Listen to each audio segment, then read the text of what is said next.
Mikel Bowie, and you're listening to the Cavalier Connection podcast.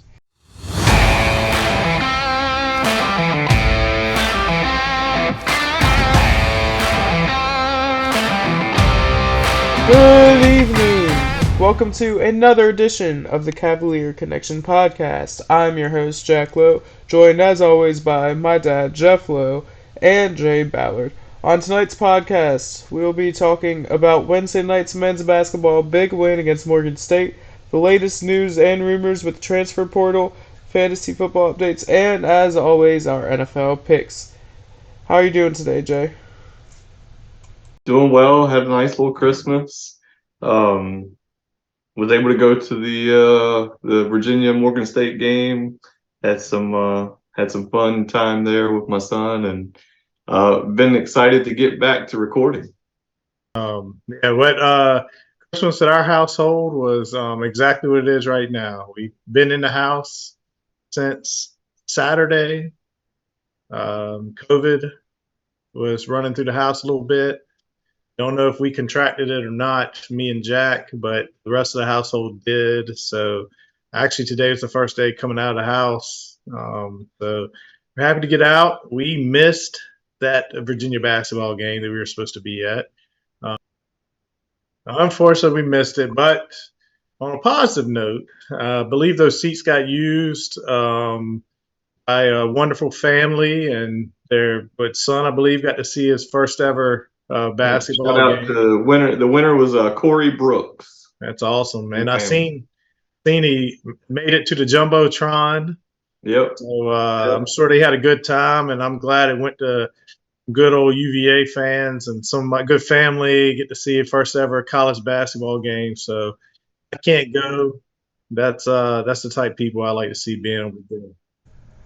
Let's hop right into Wednesday night's 79-40 win over Morgan State. Overall, great team effort. Reese Beekman, as he did in Memphis, was looking really good, which I like to see.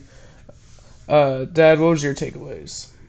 Morgan State. It was Morgan State. I think the spread was maybe 27 or so going in. I'd be honest, I didn't think we'd win by that much, but it was good to see the offense going. Reese Beekman was Reese Beekman. He got his shot when he wanted to get his shot. I think he only missed like 2 or 3 shots maybe. What did he finish with? I think he finished 17 and 7. And I don't know how many minutes he played, but I know he set the back at 30 minutes. How many? 30. So and most of those minutes he set were towards the end. One that I have to compliment that I don't always compliment, I thought Rhodey played well. He was aggressive, took his shots. He did what I would like to see IMAC do. McNeely, I wanted to see him just you're a shooter, get them shots up. But watching the game, and they say it appears teams are. Tony Bennett says teams are getting a lot more physical with McNeely, trying to keep him from getting the ball and trying to disrupt him. And so that's probably why we've had a little bit of some off nights the last couple, and it's shooting. He's just got to get used to that. Still, I was glad to see him make a couple threes there towards the end. Who else? Gunn. Gunn could have had like 20 himself. I mean, the bunnies that he missed, that was tough. I just want to see him get those down. Everybody scored that played but Buchanan. And to include the walk-on, Walker hit that 3 right there at the end to get on the board. Howell scored. And then I thought that Minor, actually, he looked apart in that game. I know it's Morgan State, but it was good to see him with some confidence. I think he had one move. He had a little turnaround jump hook or something. Yeah. Buchanan didn't score, but I was happy to see him actually taking some of those little jump hooks. We just need somebody to be able to score inside. So we're getting an ACC play. Morgan State is what it is. No team like a Morgan State to try to get yourself right going into conference play with Notre Dame coming up Saturday. I'll throw out real quick back to Beekman. I know he won the poll for me, and he was Santa Claus. He was giving assists and putting the points on for you guys in the stands, and it was just a relaxing game to watch. No stress. What you got, Jay? Yeah, going back to Beekman, he scored 17, but it was one of them games where he could have scored 40. He could have scored 50. He could have scored every time down the court. They didn't have anybody that could really stop him. It was a lot of times, we like to run the clock a little bit on offense. We don't take the first good shot because if we did, we'd have been just running and gunning against Morgan State. They really weren't a very good defensive team. To point out, they were missing two of their top three players. So we're playing a Morgan State team who's not very, not near the level of Virginia to begin with, and then minus their two of their top three players. So they were shorthanded for sure. I thought Bond looked good, 10.7 boards in 19 minutes. Physically, he does not look like a first-year player. He looks, like he is very much the part physically. It looks like Dunn has lost some confidence to me. I'm a little concerned with how he looks overall, and because once you lose confidence, it can go quick. You said he missed a bunch of bunnies. He did, and not shooting free throws well. And there's a lot of mental aspects to his game that I'm concerned with. So I hope he can turn that around. Buchanan, he looks a little bit lost out there, to be honest. Had a big presence inside, but just didn't do a whole lot. 5 boards in 13 minutes. I did like Jordan Minor, like you said. He missed a dunk, and I was early in the game, and I thought, oh my gosh, he's gonna get booed or something. But he recovered well, had a nice little game. Tane Murray came in, statistically didn't do a lot, but played some solid minutes. Groves was solid again in limited minutes. Like you said, it's Morgan State. So tomorrow's Notre Dame. They're not Notre Dame that you're used to seeing. They're very down this year. So 10-point favorites. Yeah, and while I didn't think we'd cover 26 and a half, I didn't realize they were going to be shorthanded as they were. I would kind of expect us to cover that number at Notre Dame, but we'll see how that goes. It's always tough. So, yeah. What do you Ready think for tomorrow's game? What do you think as we get into ACC play? A couple questions for you. When Harris comes back, what's going to happen? Do you think Gertrude? What's going to happen there? What's our rotation? Run the other night, and I am curious to see. He had a beautiful little up and under late in the game, and so athletic. But I do worry about him getting a little bit lost in the shuffle. We haven't seen a whole lot from Harris yet because of his injury, and he'll probably work back in pretty slowly. I don't think he really impacts the ceiling of the team one way or the other. You talking about Harris? Yeah. I don't think he's really going to be a player that we look at and say if we had him, we'd have gone another game or something like that. I think he's a role player. I agree. Gertrude, just being able to play as a true freshman, I think it'll benefit him. He'll just get better along the way. I know Dante Harris is known for they talked about his defense. We didn't get to see a whole lot, but I think Gertrude's so quick and athletic. He just looks like a player out there on the floor. Like, I hate for him, and they took you lose the red shirt, and I hate to take away, minutes from him. Yeah, and I know it's going to affect him. So you got Gertrude and Harris. What's the rotation? Rhodey, crazy enough, Rhodey plays more. Rhodey's healthy, and that's the thing. He was not healthy. I think he had rolled an ankle or something, banged the knee, something. But he's back healthy. Yeah, he's back healthy now. And he looked like, I would say he's going to get a lot of those minutes. I think Tony likes him for one. I like him. I like what I saw the other night. So you got Beekman, you got Rhodey, Dunn. I feel like Dunn is losing minutes. You got McNeely's going to get his minutes. McNeely deserves his minutes. Yep. And as I said in the poll, he's the nativity scene because he's the reason for the season. Yeah, he's if he has a bad night against Morgan State, it doesn't matter. But if he has a bad night against a good team, I don't think we can win very We have often. to have. Unless Reese does not want to take over. And we need him to. We need Reese at times to just say, all right, I'm going to be that guy that goes down and I'm going to take the shot. 8 out of 10 possessions is going to be me. Well, that's what he And did. He doesn't play that way very often. But he did it in that Memphis game, but he needed some help. And he couldn't get it. Groves, if Groves can make those shots, you got Groves. If he's open, he's so much better than Vanderplas, in my opinion. Oh, there's not even close. Yeah, it's not. Yeah, you got Groves, you got Dunn, McNeely, Rhodey, Beekman. Off the bench, we got who's coming off the bench? So we got maybe we got what's Buchanan's minutes going to look like? 10, we don't have that size. Is Minor? Can he work his way into this rotation? Minor's going to have to play 8 to 10. Bond's a big one coming off that bench. Yeah, Bond's going to be getting close to 30 minutes by the end of the year. We know Bennett's going to narrow this thing down to 7 or 8. Oh yeah, he always does. I don't think Buchanan's going to get minutes.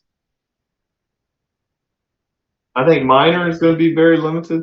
Unfortunately, or fortunately, depending on how you view them, somebody's going to have to play with some size, or else we're going to be. Well, that's the only reason I say Buchanan. We got to change our style of play on offense. We got to move. We got to get going if we're going to be small like that. Yeah. I mean, Groves isn't going to play the whole game, and he's on. What's Groves? 6'9"? He's 6'9", but he's thin. There's not a lot of size. I'm just trying to figure out what this rotation. Dunn is 6'8", and I saw if you play Dunn at the 5, you're super small, and you're prone to wide body centers. But athletically, if you can get Groves in there for his shooting, because Dunn's shooting, but Dunn's supposed to be a lottery pick potentially, and I'm just not seeing it. Right, I don't see it. I know he's just had a few off nights, but overall, I'm just concerned. Yeah, he just need. I think his whole thing is the confidence, as you said. I think it's all mental. You need to see those bunnies go in. Morgan State's the game to get your confidence up on into ACC play. Hopefully Notre Dame. I mean, he needs a wide open thunderous dunk to get himself going or something. Okay, I was just curious. I don't know what this rotation. Normally, I can kind of get a feel for what the rotation is going to look like. I just don't know right now. Yeah. I just don't know. I feel like there might be a game Buchanan might play 15 minutes like he did. If he'll get going in a game like he did against Florida, then he might not play for 3 games. Yeah. And then Minor will come in and might win us an ACC basketball game, have some crazy game, but then he won't play for 3 games. I don't know. It's just hard. I'm just trying to figure out this rotation and who's going to play. And I think Tony's still trying to figure it out. Honestly. I think he is. I'm concerned about Gertrude getting minutes. Yeah, and so I am worried about that. I mean, his red shirt's burned. We don't want to risk anything losing him. I think he's a stud. A stud. Yeah. He's gonna have to work on his 3-point shot. Yep, but he's true freshman. If he can get any kind of a shot, he's so quick. That basket, they'd have to respect.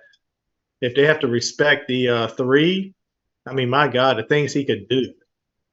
Yep. And his athletic ability, that shot you were talking about, that up and under that he made, that was so athletic to make that play. And he makes it look easy. So I asked my boy after the game what was his favorite part. And he was like, that layup at the end. So it was a crowd pleaser. Yeah. It pleased me too. Yeah. Buchanan just needs the weight room. That's all it is. When he gets these rebounds, they're stripping at the ball. The ball is flying up in the air every time. He just needs the weight room. He'll get there. Who was it, Mike Curtis, the strength and conditioning coach? Yeah, I think so. Yeah. But then Minor is that wide body that you can put out there and bang a little bit. Yeah. And he's played a lot of basketball. He had right.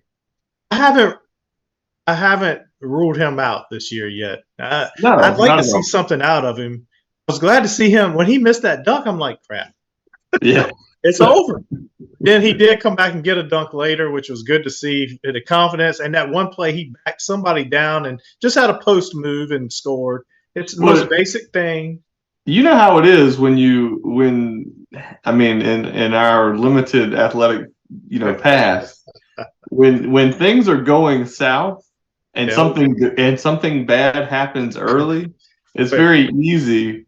I mean, just think about, just playing golf. If you hit a bad shot on the first tee, it can be really hard to dig yourself out and recover. So you miss a bunny like that early, and you already know that the crowd's kind of on you because you haven't done anything yet, and you were supposed to be this big transfer portal get. Right. There's a lot of pressure. Yeah, I'm still a kid. I'm hoping for good things. I'm really feeling like we need something out of him at some point. I'm hoping. I was told Jack the other night when we were watching the game. I was like, I'd like to see Minor just get the whole second half. Just let him get to work, play, get some success. Because he would have dominated if they'd have just bet him. Right. His confidence could have went up. Anyway, that's all I got on basketball. Yeah. Let's transition to football, as college football seems to be a 365 days a year thing now, with that crazy, crazy transfer portal. Not a lot happening since our last podcast. However, as we kind of talked about Calandra tweeting something out last week, he hinted and spoiled UNC receiver Andre Green committing to UVA, as well as a few days later Terrell Harris out of Kent State, another receiver that UVA brought in. So 2 big pickups. Jay, what are your thoughts on this? Yeah, both good, nice pickups, especially the Green pickup. I think coming out of high school, he was the number 61 player overall by ESPN and the number 8 wide receiver. And probably most important, he's a Virginia guy. He's from, I believe, Richmond. But you said something in the last podcast, Jack, about Virginia bringing home guys, and that seems to be something Tony Elliott is really trying to do. I don't, we have a hard time recruiting the high school. If you look at the top kids in the state, we have a hard time keeping them here, at UVA, getting them to come to UVA.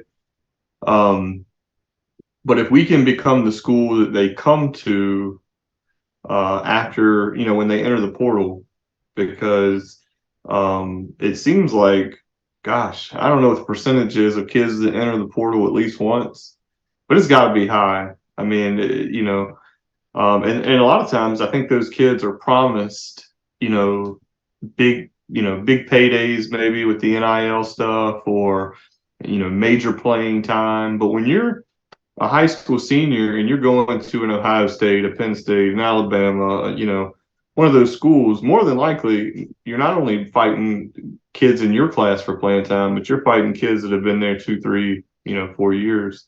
With COVID, heck, I think we've got, I was listening to another podcast on Virginia. I think this thing is called Seven Cities Shop. And they were talking to the 247 Sports reporter on Virginia, and she was saying, I think we have a kid who's like in his 8th year of college football because of between the COVID and then we had the tragedy, so some of our guys got an extra year out of that. And but yeah, so if you can be that school that when it doesn't work out at your first school, because Virginia, as we all know, is a hotbed for talent. So to get those kids to come back, if we can be that school, because I think right now Virginia Tech's only signed 3 kids out of the portal. Last I checked, I think it's either 7 or 8 we've signed. But if we can be that school where they come home to, that would be a huge boom for the program, because Green is super talented, obviously by his rating, and you've got him to throw in with Tyree, Terrell Harris. More than likely, he's got, I think, 3 years of eligibility left, so he may not factor in a whole lot this year. but Tyree's here for a year. He learned from him. Yeah, I mean, so I would like to see. So what the reporter from 247 was saying was that we were going to bring in at least 2 more corners. Hopefully, you got to find the right fit. You got to be able to get into the school. Another offensive lineman, another tight end, another quarterback. We're currently sitting at 82 scholarships out of an 85 scholarship limit. So it tells me we're going to have a little more attrition within the program. But I think it's a good place for Virginia to be because coming out of high school, it can be really hard to get into UVA. We may not be able to get all the kids we necessarily would like to get academically. They may not be able to get in. However, once you're in, and you start to establish yourself as a good student at the college level, it may be a benefit to Virginia. And they can get in some of those other kids. And from what I am hearing with the NIL stuff, UVA has really stepped up their game in that area as well. So, you hear a lot of money figures being thrown around, and who knows what's real and what's not real, But I think, I expect to see in the next 7 to 10 days some more breaking news on players that have committed, and maybe a few players that also might leave the program as well, because the new semester will be starting mid-January, I guess. Well, you brought up a really good point. Kids going elsewhere to start their college career, and you go somewhere. I remember we had Philip Sims that went to Alabama, and I know it didn't pan out at Virginia, but you go somewhere else and you're competing for a job at Alabama, Ohio State. I mean, they don't care.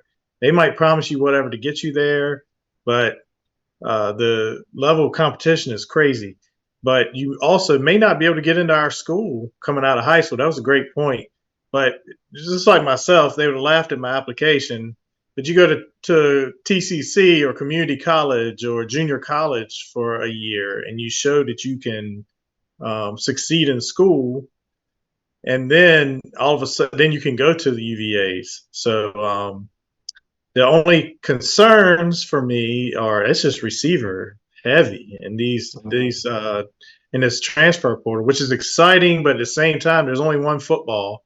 And I know Coach Elliot likes to run the ball too. So it'll just be interesting to see how he uses these guys.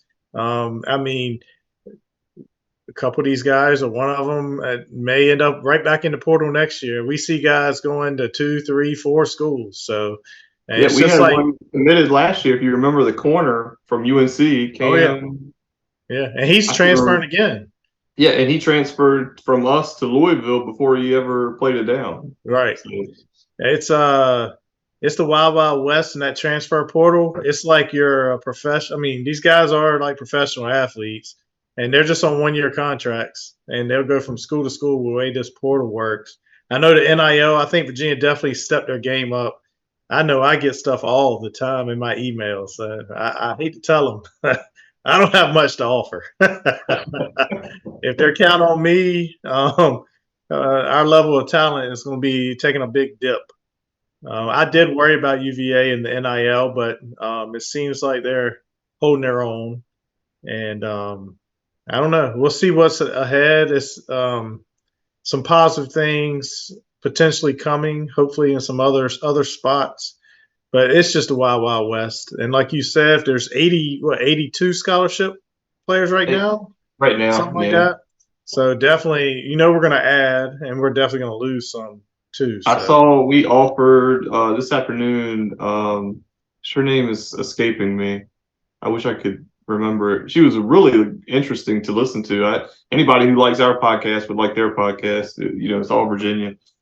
But she reported earlier, I think it was tonight, that we offered a safety out of Nevada. So, who knows? It's like you said, it's Wild Wild West. They're coming and going, and it's quick. It's so different than when we were kids, teenagers. Hey, first of all, I'm old. My memory's not great, but it's hard to keep up with what's going on. I mean, who's Right. on the field? Like when I was a teenager, I could have named every position and every player, and now it's just coming and going so much. It's just hard to. It's 22 players between the offense and defense, just trying to keep up Yeah. with everything other than your quarterback. I mean, we throw out there about 5 Yeah. different running You better be backs. rooting for these and not that you don't the name on the That's back. it. It's the team. You know, when we saw Tiki Barber was getting 30 carries a game. Oh Thomas yeah. Jones, 30 carries a game. You knew who you're. It's just football's very different now. You know, Yeah.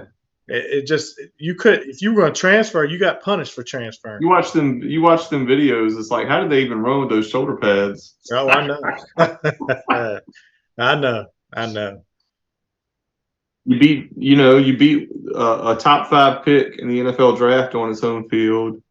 So there was a lot of that's why I don't want to judge Tony, and I hope that he's given the grace that I think he deserves. There's a lot of people out there that disagree, though, when you read the message boards. Now, Dad, I believe you had some Commanders football news you wanted to talk about. You want to get into that? Yeah. So we're UVA folks, but we're also Commander folks, and so I just wanted to get y'all's take. Jay, what's your thoughts? It looks like we're gonna have a top 3 pick. What are you doing? You're general manager of the Commanders. What are you doing with I'm that taking a top 3 pick? quarterback. Yeah, I'm gonna take a quarterback. I don't. I was optimistic that Hal could be the guy, especially after the Philadelphia games, both of them. I don't know if they've ruined him or if NFL defenses have enough tape now where they take away what he really is good at and then he can't adjust because he's just been awful in the last 3-4 games. Um, if he was the guy, it would be great. I mean, because then you could, they can't protect it all. It's one of the worst offensive lines I've ever watched play football. Um, you know, Ron's got to go. I think football has passed him by. You can't play the way he wants to play, and do a whole lot. They call him Riverboat Ron, but I don't. I think it's a horrible nickname. There's plenty of times where I would have gone for it and he doesn't, and plenty of times I would have kicked the field goal and he goes for it, and there's no consistency to what he does. Um, but I think I would take the quarterback. The kid Caleb is Williams out of USC is like the projected, stud number 1 pick, I think, and he's a DC kid. He'd probably love to come play for Washington. But I hear, you hear crazy things like he's asking for a percentage of the franchise, to go to certain teams. Things like I would never do that as an owner, for any player, But yeah, I don't know. What would you do, Jeff? Well, first of all, I said I would never do it, but if Peyton Manning was walking in the door of what I know about Peyton Manning now, his Yeah, career, here's or the Tom 1%. Brady's, I'm still not giving no crazy. but I'm gonna give a percentage. So it's easy for me to say it's none of my money. I'm gonna agree. I take the quarterback too. I was hoping Sam Howell was gonna be the guy, and it's hard to tell. There's been no protection for him, like you said, but if there's an opportunity to get a franchise guy, you just got to do it. Yep. Especially in this day and age where used to you got punished. If you miss, it's a punishment. But now with the way they have structured these contracts for rookies, if you miss, you miss. You just go get another one. Try again. Yep. But I would draft one with my first round pick every year until I hit. Until you hit, because you see what, and I know it's been a down year, but still they're going to the playoffs. Patrick, you get a franchise guy, Patrick Mahomes. You're in contention every single year. I don't care. He makes up for deficiencies of your offensive line. Yeah. And so and don't get me wrong, Rivera, Bieniemy, they've done no favors for Sam Howell at all, in my opinion. When you drop back and throw every single time, and then we've had no running game, and then there's no identity with this team either. Ron Rivera, he said, in which I wasn't happy about this, but coming into this season, when he was going to hire an offensive coordinator, he said, I want somebody who wants to run the ball first. We want to run the football. And I'm thinking in my head, crap, this is 2023.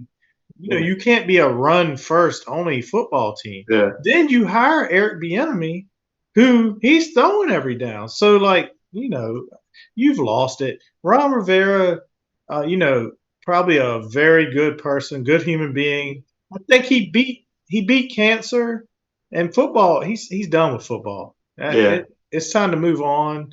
I was just wondering your take. I definitely, for me, I'm taking a quarterback, and I'm excited to be able to get into that top 3 to be able to get a quarterback.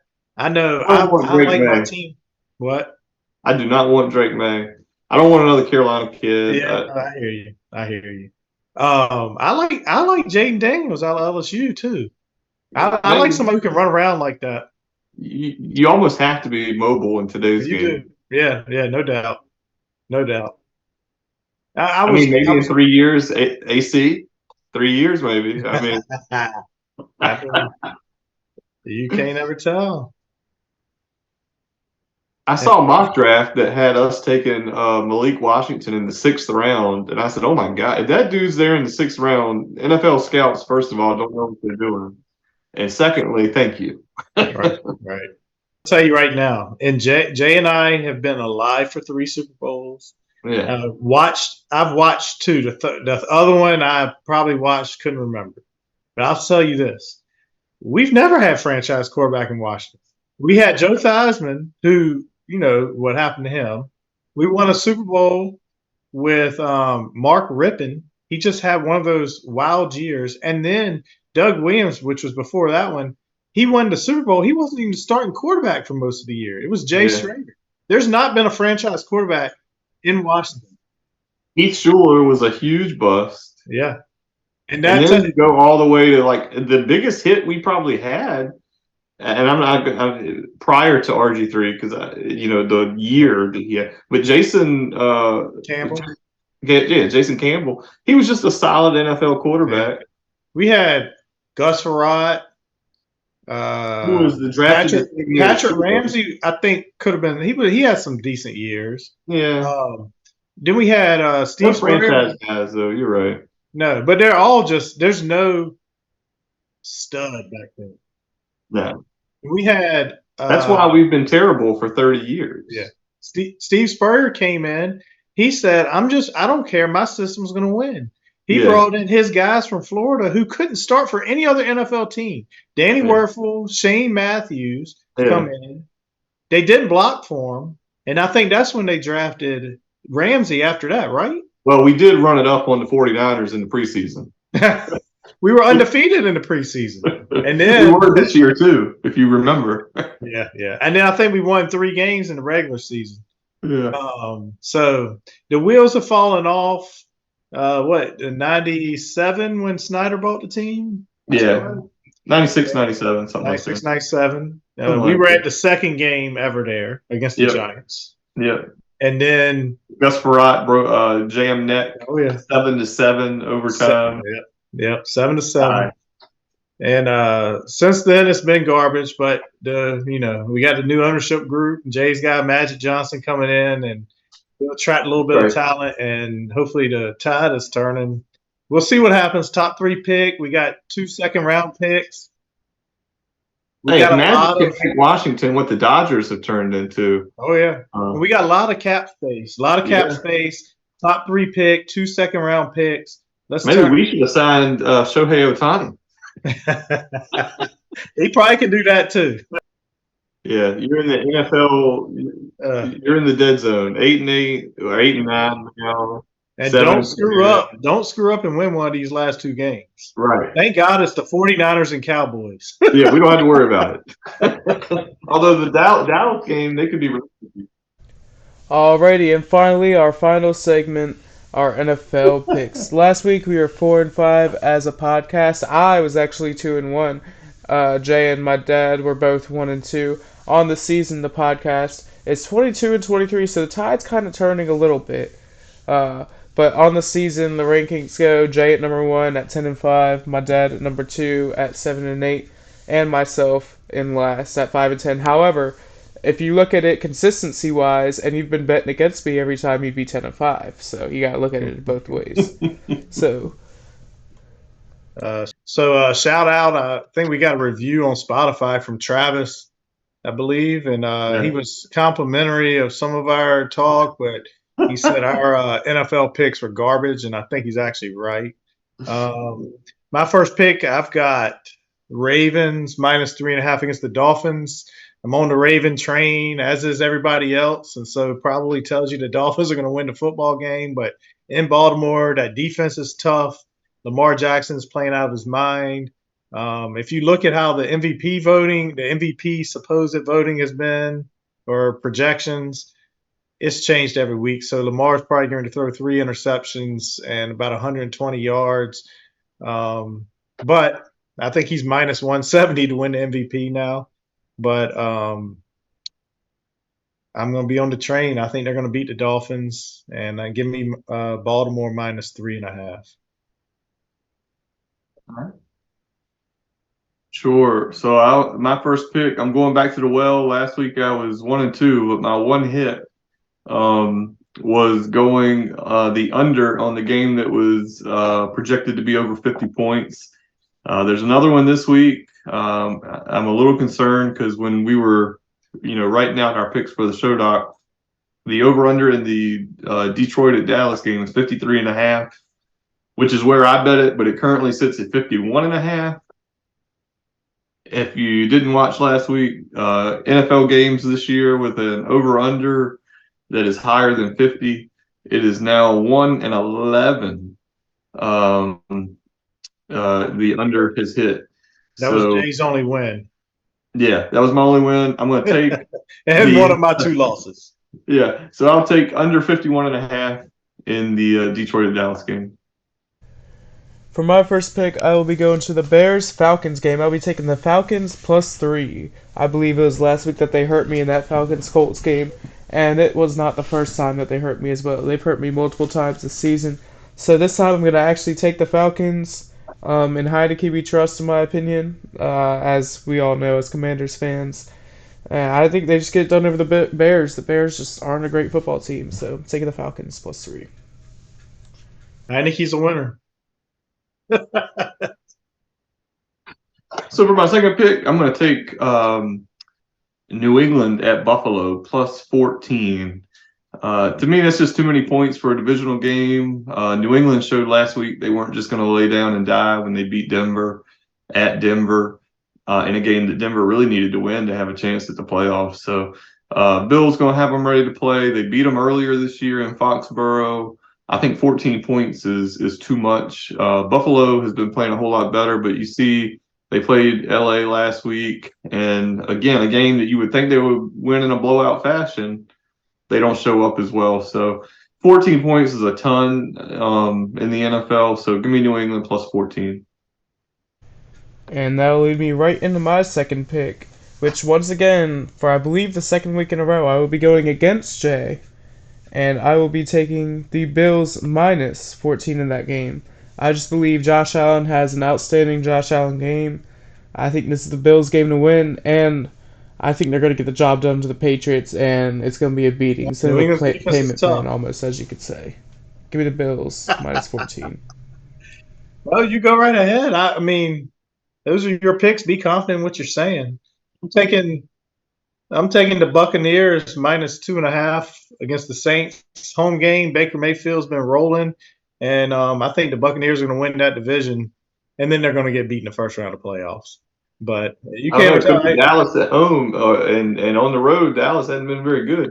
That's true. Well, to make my day, but I don't know the Buccaneers. I can't see them moving past the first round, but I see them beating the Saints this week by 3 or more. All right. So for my last pick, I'm going to take the 49ers -13.5.